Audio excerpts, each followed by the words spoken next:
What is going on, Colts Nation? And welcome back to another episode of Bring the Juice. Your guys, Cody and Derek here, back for another episode. And in today's episode, guys, we're going to be discussing through 6 weeks some of the players that we feel like are the most improved from last season with the Indianapolis Colts. So that means no rookies are on this list. It's just guys who are strictly with the Colts last year and guys that we feel like are improving from where they were a season ago. We have 5 guys that we want to highlight here in this 2022 season so far.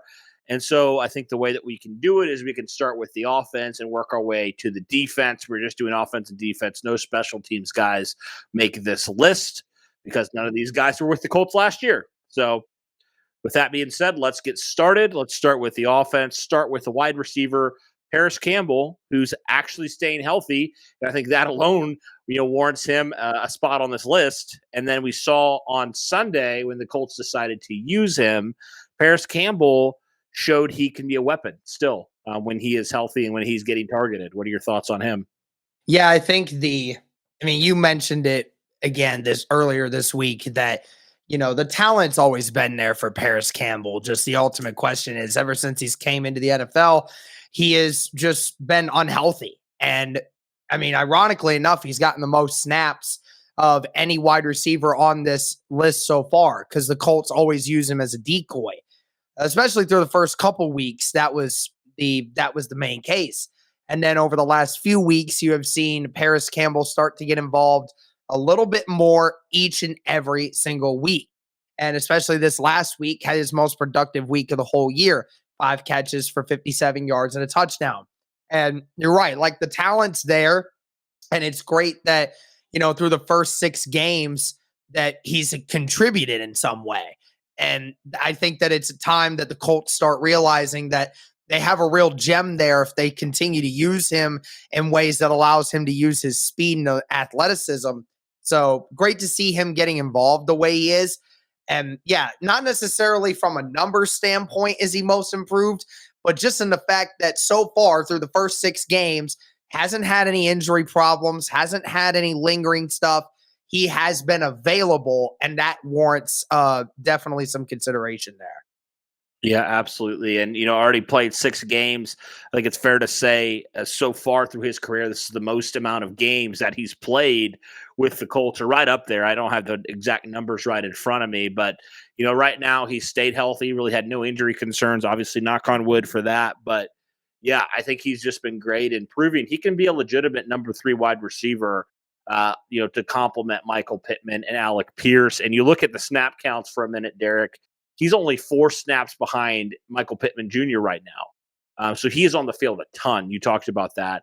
Even if they're not always throwing it to him, you mentioned it, he's playing the decoy. And when they do throw it to him, he goes out and makes plays. Just wish they would get him involved a little bit more because we see those flashes when they do throw the ball to him. And he hasn't necessarily had like he did last year with the huge bomb he had. And I think it was a Texan game at home. He hasn't necessarily had a play like that, but he's just been kind of consistent, and he showed his athletic ability on that touchdown on Sunday.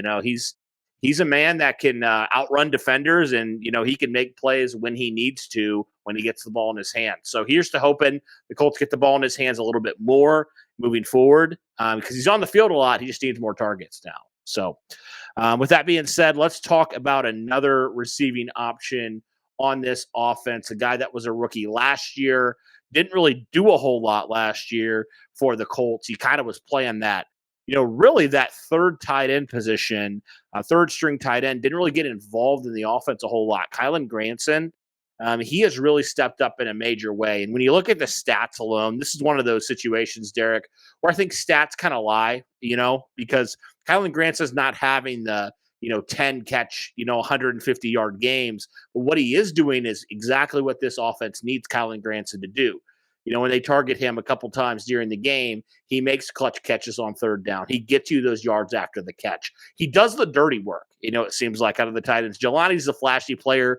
Kylen's kind of the guy that does the dirty work in receiving. So I think is a perfect complement to what the Colts are trying to do with the tight end position. Just from where he was a season ago, how he just was not involved at all. He has really stepped up his game. a lot. And we talked to him in the offseason, talked about all the work that he put in as well going into this offseason and, getting ready for this season. And it seems like that hard work is paying off, Derek. Yeah, I mean, it's fantastic because, in the off season, you and I mentioned it several times that we were very concerned about, how he was getting things done during training camp, where he was having a lot of drop issues early on. And, there was Molly Cox making plays, there was Jelani Woods making plays, and even Drew Ogletree. We even had that discussion in training camp. Is Drew Ogletree going to pass Kylen Granson? Because he was doing that early in the offseason. And then now you see Kylen Granson not only doing stuff on the offense, but you're seeing him make plays on special teams. That's what's helping him as well to get playing time. And like you said, he's not going to, every single week, Kylen Granson is not going to be a primary target. He is just a guy that is looking for a way to get his team a first down every once in a while. Had a couple of really big first downs in that second quarter of the Jaguars game recently. I mean, tell you the numbers. Last season, Kylen Granson had 11 catches for 104 yards. And so, I mean, that was not much. I mean, for a fourth round guy, we didn't expect much from him. I think his best day was the game you and I went to with the Jets, where he had 3 catches for 30 yards. So far this season, he's had 3 games where he has eclipsed that. He has 16 catches already this year for 159 yards. So again, still getting that 10 yards per catch threshold. And he's making these catches that are continuing drives. And you're seeing how much more he is getting involved in the offense already this year. With Jelani still learning, Molly Cox's role maybe diminishing, look for Kylen Granson to continue to get 3, 4, 5 catches a week from this point forward, because Kylen Granson's showing you his ability to make a play after the catch. And I think that's what's the great thing about Kylen Granson. We didn't get to see much of that last year, but this year you're starting to see that separation come from his ability to run in the open field, and I'm loving it. Yeah, and he's proving to be a reliable target for Matt Ryan, right? We all had concerns about the drops. Even when he came out of SMU, we were just like, oh man, is this guy going to be another Eric Ebron type of player, where just making, the easy catches look difficult. And Kylen Granson, while he struggled at times with drop issues, especially in training camp, he's had a couple, here and there.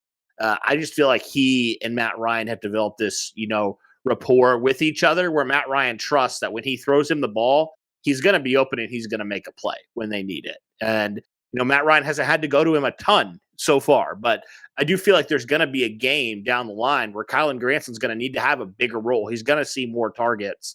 And if he's already building that trust with Matt Ryan, I think that's going to go a long way for them, moving forward into the future.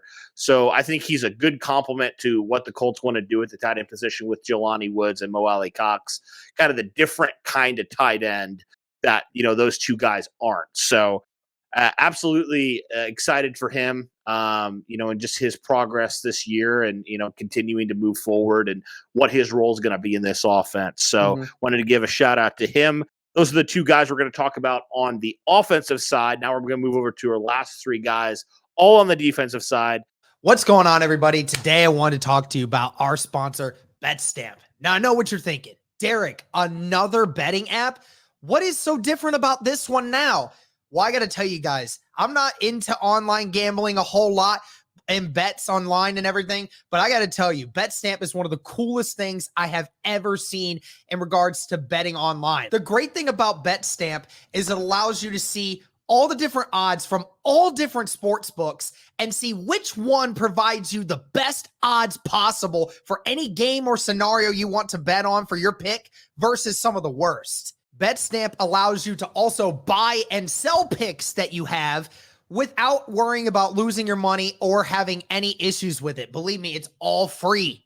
I mean, look at this, guys. You have an option for every game across all different kinds of leagues in a ton of different ways. You have baseball, you have college football, UFC, NBA, and NFL. Great for the NFL season now being here. And if I wanted to bet on this Tennessee Titans versus Buffalo Bills game, it shows me in real time what are the best odds, which sports book I'm going to get the best offer from versus some of the worst ones. Because why would you want to earn less money from PointsBet when you could be winning more from ProLine Plus? Again, a great thing that BetStamp offers you, allowing you to make more money for the same pick just with a different sports book. How easy is that? And the great thing is there's not just games. There's player props. There's game props. There's lines. There's live tracking. There's a ton of great ways to make bets and picks on BetStamp, guys. Totally a cool thing to use. I highly encourage you check it out if you're into any kind of online betting. Even if you're not, give it a check. See what you like about it, because I think I actually enjoy using it. But the best way to get an edge on online sports betting is having multiple accounts at different sports books. Be sure to hit the BetLink page, betstamp.app/onboarding. Be sure to check out the BetStamp app or online, and be sure to use the referral code JUICE, plug in your state, and you'll get access to all their affiliates and their prices once you open it up, seeing all states' lines. Be sure to check this out, guys. You won't want to miss it for the best odds on your next sports bet. Two guys on the defensive line we got to mention. The two guys in the interior. We'll start with the first one, and that's Grover Stewart. And Grover Stewart, we all knew he was a really good one tech, right? We all, if he started this season, we'd say, yeah, he's one of the better one techs in the league. But it feels like Grover has even taken it to another level in terms of run stopping, where he is the best. I think I could argue, him and maybe Vita Vea, they're right there in terms of, the one tech position. I think Grover's really, continuing to ascend. I didn't know how much better he could get. He has gotten better this year than he was even last year. Yeah, I mean, it is truly incredible to think that Grover Stewart has gotten even better than what he already was, right? I mean, it's incredible to say the least that, his run stopping ability could be even better than what it currently was. And we paid him for that exact purpose. He's already doing a fantastic job. Pass rushing wise, still not there yet. But of course, Grover Stewart still doing his thing. It's really rubbing off on the rest of the defense. And then when you talk about DeForest Buckner, first 3 weeks of the season, there really wasn't much of DeForest Buckner. Even at the end of last year, DeForest Buckner wasn't much of DeForest Buckner. There was no pressure being made from DeForest Buckner. He was getting tired. He was getting overused. And it was really showing at the end of the year. He just wasn't the same guy. And then he got hurt after that second week. And then that third week and fourth week sort of thing, he was kind of trying to find his way back.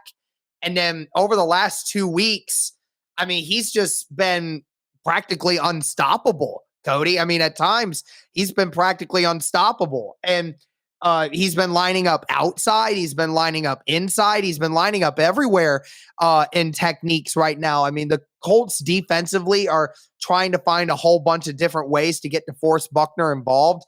And it's really working for him right now. And he looks healthier. He looks like he's good to go. So I'm loving what I'm seeing from DeForest Buckner so far in that particular instance. Yeah, he has been a force the last 2 weeks, especially. He's recorded a sack in both outings, obviously against Denver and then just recently against Jacksonville. And it seems like he's starting to, kind of be the DeForest Buckner that we remember back in his first year in Indianapolis. He's starting, it seems like he's healthier than he's been, earlier in the season. And he's really starting to come on and disrupt that middle. And you're right. It was really puzzling that DeForest Buckner kind of disappeared for a stretch, like the entire Colts pass rush last year just kind of disappeared. And then even early on in the season, the pass rush wasn't as great as we all hoped it would be right out of the gate. But Buckner's been one of the guys that's been leading the charge in that department. He has 3 sacks on the year. He's tied for the league with, I think, Kwity Paye right now in terms of sacks for the Indianapolis Colts defense. So excited to see him continue to, get back to that form where he was before. So he's a guy that's been there before, been an all-pro, had a, kind of a little bit of a slump, if you want to call it that. And then he's been back in full force. So really excited for him and this whole entire defensive line as well. So those are the two guys there. And the last guy we got to talk about, we have to mention Zaire Franklin, Derek, because talk about a really difficult situation to come into with Shaquille Leonard basically not even playing a full game this year. Zaire Franklin's been thrust into that role of the Shaquille Leonard. And he has, I want to give him credit. He has done a phenomenal job stepping in for Leonard. He's tied, I think, right now for the league in tackles and solo tackles. I mean, and he's making plays. Maybe while the turnovers aren't necessarily there, I think Zaire Franklin, we all thought, he can be a potential like backup spot starter, but he's proving maybe he can do a little bit more than just be a spot starter. What have you seen from Zaire this year and kind of his improvement from what we thought he was to where he is now? Yeah, I mean, I told you that this Colts linebacker group is the best in the NFL, and it's just proving to be better and better every single freaking week. I mean, EJ Speed makes plays, Bobby Okereke makes plays, and I mean, no more than Zaire Franklin. I mean, say what you want about his ability to stop the pass. Right now, that's not been a great thing for the Colts in any stretch. Like a lot of guys have been struggling, but when it comes to making tackles, Zaire Franklin's practically in every single one. It's just like looking at Shaquille Leonard right now. I mean, he really is. He's all over the freaking field. He is in on every tackle. So it's impressive that, I mean, to say the least, he's amongst the league leaders. I mean, yeah, he's like literally, he's number one in total tackles through the first 6 weeks of the season. And he's tied. I think he and Bobby are second and third in solo tackles between the two of them. So, I mean, that's insane to think about what this defense is doing for the Indianapolis Colts right now in regards to tackle numbers for the linebacker core. Zaire Franklin, I mean, give him his props. I mean, I totally did not expect him to be as good defensively at stopping the run and being involved in as many tackles as he has through the first couple weeks. And I'm very impressed with that. Yeah, and honestly, like this defense, even though Shaquille Leonard has really not played at all, this defense has still, for the most part, played at a really good level. It doesn't seem like they've missed as much of a beat as we thought they would without Shaquille Leonard. So, want to give credit to him. You talked about EJ Speed as well. Want to give him credit. Just his whole linebacking core. Without your leader out there, your captain on the defense, these linebackers have really stepped up and answered the call so far. So that'll do it, guys, though, for our look at the 5 guys. You could have probably thrown in a couple other guys. We picked 5 guys that we think have improved the most from last year to this year. Let us know if there's any other guys that you guys would throw on this list potentially as well. But I think that'll do it for this episode, guys. Thank you so much for tuning in. Really appreciate all your support. And as always, guys, go Colts.